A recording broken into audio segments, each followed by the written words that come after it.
दिल्ली में आम आदमी पार्टी को बड़ा झटका। कैलाश गहलोत ने पार्टी छोड़ी, परिवहन मंत्री पद से भी दिया इस्तीफा। कैलाश गहलोत ने अरविंद केजरीवाल को लिखी चिट्ठी, केंद्र से लड़ने के समय को बर्बाद करती है दिल्ली सरकार। कैलाश गहलोत ने चिट्ठी में दिल्ली सरकार पर लगाए कई आरोप, महत्वाकांक्षा की होड़ में वादे अधूरे, शीश महल जैसे विवाद से भी शर्मिंदगी। कैलाश गहलोत ने यमुना में बढ़ती गंदगी को लेकर भी आप सरकार पर लगाए आरोप, लिखा यमुना की साफ सफाई का वादा भी पूरा नहीं हो पाया, अब पार्टी सिर्फ पॉलिटिकल एजेंडे के लिए लड़ रही है। कैलाश गहलोत ने चिट्ठी में लिखा, सरकार दिल्ली की बुनियादी जरूरतों को भी पूरा नहीं कर पा रही है, आपसे अलग होने के अलावा कोई विकल्प नहीं रहा। जाट समाज से आते हैं कैलाश गहलोत, केजरीवाल और नीतीश आतिशी दोनों की सरकार में कैबिनेट मंत्री रहे, परिवहन, गृह, आईटी और बाल विकास मंत्रालय संभाला। दिल्ली के नजफगढ़ सीट से 2 बार के विधायक हैं, राजनीति से पहले पेशे से वकील, शराब घोटाले में भी ईडी कर चुकी है पूछताछ। सीएम आतिशी ने मंजूर किया कैलाश गहलोत का इस्तीफा, सूत्रों के मुताबिक इस्तीफे के पीछे एलजी का बड़ा रोल। कैलाश गहलोत के आप छोड़ने पर बोले दिल्ली बीजेपी अध्यक्ष वीरेंद्र सचदेवा, कैलाश ने बहादुरी दिखाई, उन्होंने केजरीवाल को भ्रष्टाचार का आईना दिखाया। वीरेंद्र सचदेवा बोले, आम आदमी पार्टी झूठ का पुलिंदा, जिसका पर्दाफाश अब हो रहा है, आपने दिल्ली का बुरा हाल किया।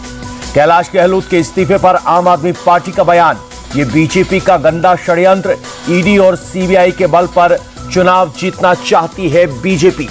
आम आदमी पार्टी बोली, कैलाश गहलोत के खिलाफ ईडी और इनकम टैक्स के कई केस चल रहे हैं, बीजेपी में जाने के अलावा उनके पास कोई विकल्प नहीं। बारामती में शरद पवार के बैग की चेकिंग हुई, चुनाव आयोग के अधिकारियों ने तलाशी। कल अमरावती में राहुल गांधी के बैग की हुई थी चेकिंग।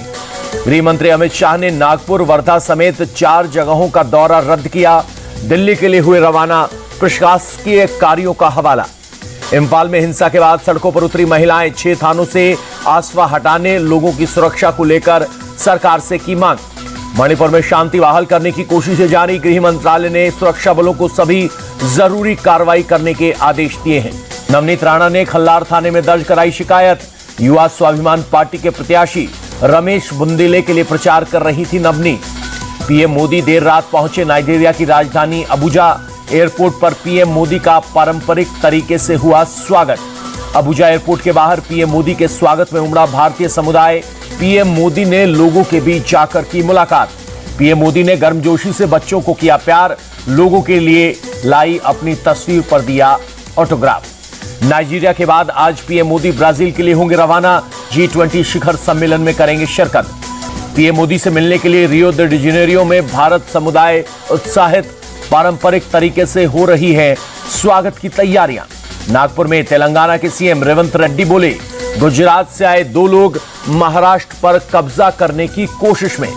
महाराष्ट्र और झारखंड चुनाव पर बोले हिमाचल के पूर्व सीएम जयराम ठाकुर, दोनों राज्यों में बीजेपी के पक्ष में माहौल, दोनों राज्यों में एनडीए की सरकार बनना निश्चित। एआईएमआईएम चीफ असदुद्दीन ओवैसी का मालेगांव की जनसभा में पीएम मोदी पर डायरेक्ट अटैक, कहा अब मोदी चाहते हैं वक्फ की जमीन कैसे छीन ली जाए।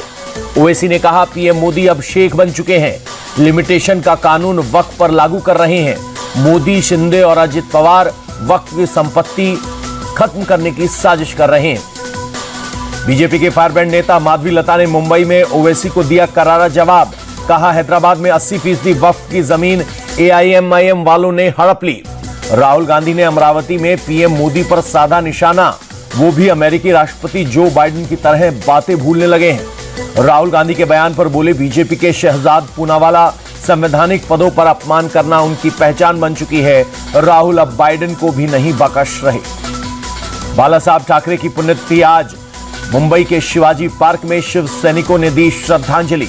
मुंबई के शिवाजी पार्क में उद्धव ठाकरे ने बाला साहब ठाकरे को दी श्रद्धांजलि, पत्नी रश्मि ठाकरे भी रही मौजूद। आज बाला साहब ठाकरे की है पुण्यतिथि।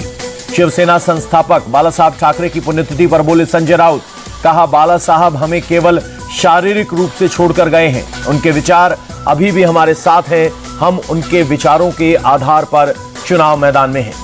बाला साहब ठाकरे की पुण्यतिथि पर शिवसेना यूबीटी गुट के नेता अनिल देसाई ने मुंबई में दी श्रद्धांजलि, पार्टी के कई कार्यकर्ता भी रहे मौजूद।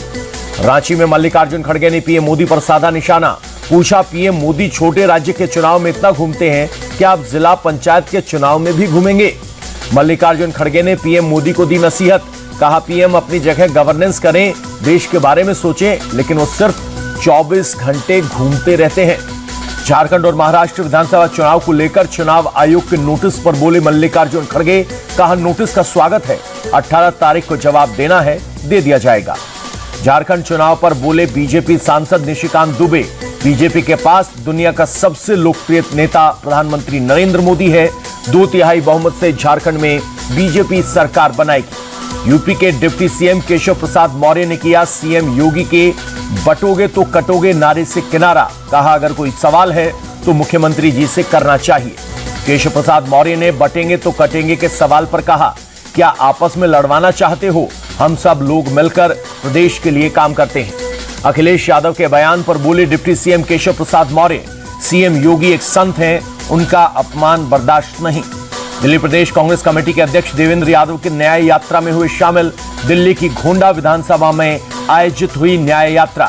महबूबा मुफ्ती के बयान पर बोले नेशनल कॉन्फ्रेंस के अध्यक्ष फारूक अब्दुल्ला। कहा उन्हें ऐसे बयान नहीं देने चाहिए। हमारा घोषणा पत्र 370 को लेकर स्पष्ट है। डीआरडीओ ने 16 नवंबर को लंबी दूरी की हाइपरसोनिक मिसाइल का सफल परीक्षण किया। डॉक्टर एपीजे अब्दुल कलाम द्वीप पर डीआरडीओ ने किया परीक्षण। रक्षा मंत्री राजनाथ सिंह ने हाइपरसोनिक मिसाइल के सफल परीक्षण के लिए डीआरडीओ को दी बधाई। राजनाथ सिंह ने सशस्त्र बलों को भी दी बधाई।